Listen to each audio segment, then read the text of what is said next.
Welcome back! Today's video will be about crystals.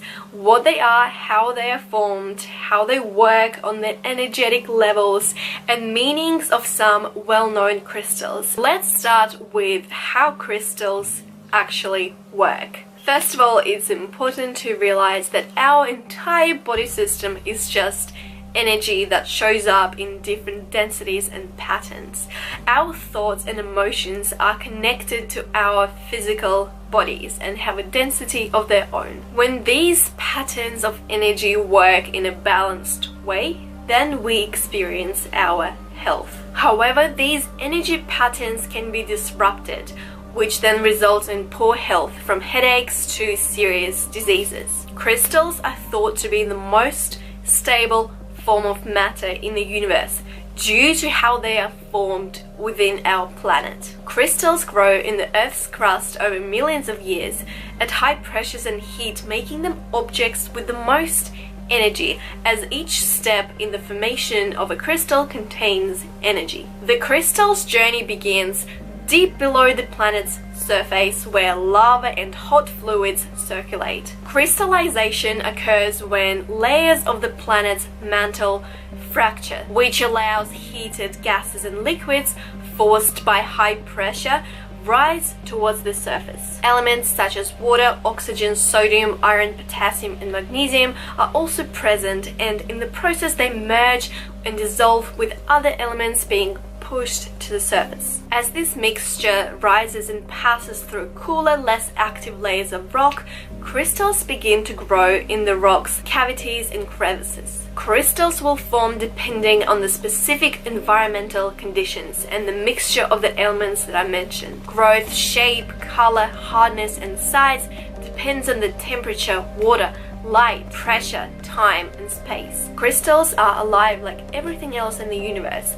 They work with the human energy field and are able to diffuse, absorb, move, or shift energy within the body. Crystals vibrate at different levels depending on their composition and color, as do the cells in the human body. They all vibrate on their own frequency, as do the energy centers in our body, our chakras. A video about chakras will be linked in the description. Crystals operate by naturally focusing and magnifying the body's innate energies, dissolving and equalizing emotional, mental, and physical stress. They can alleviate suppressed or unreleased pain and help to make desired shifts in every aspect of one's being. So when we come into contact with a crystal, its vibration interacts with the vibration of our cells in our human body.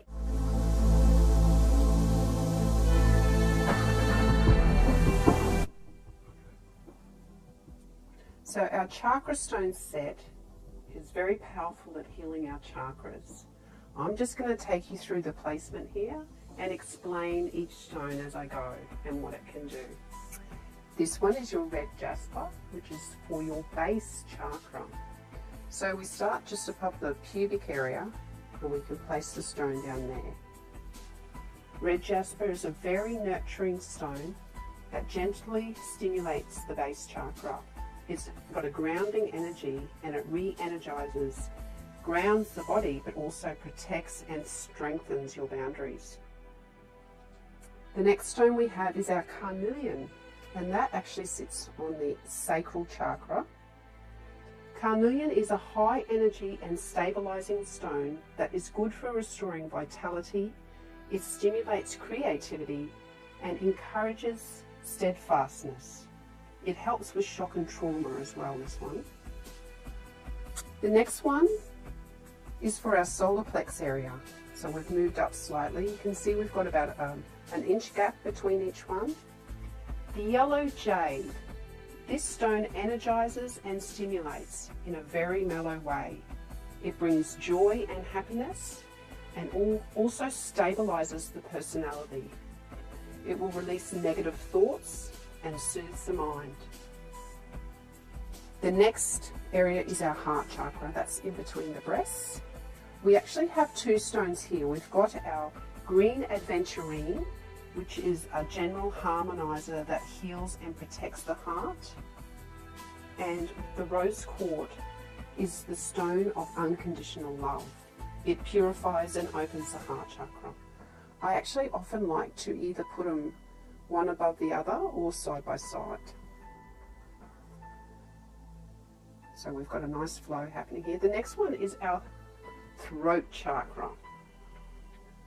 We use our sodalite, which is a blue coloured stone here.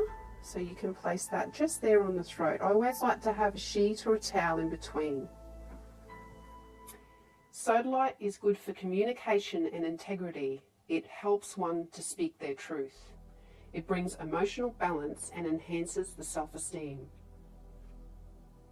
The next is our third eye, which is right in between the eyebrows. And we're going to use our amethyst today. We have a nice cute little heart amethyst, and I place that just there. Amethyst is very powerful. It's a very protective stone that cleanses the aura and balances the physical, mental and emotional bodies.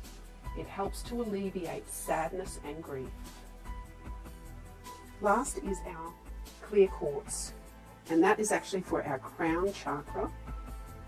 What I do with this is, obviously I can't actually leave it on top of the head. I actually tuck it underneath. So I know you can't see what I'm doing, but I'm just tucking underneath the head of the stone, on the head. It's a master healer that can be used for any condition. It has a cleansing effect on the entire body. It harmonizes all the chakras and aligns the subtle bodies. So it's a fantastic stone to have. So you can see this is our alignment for chakra balancing.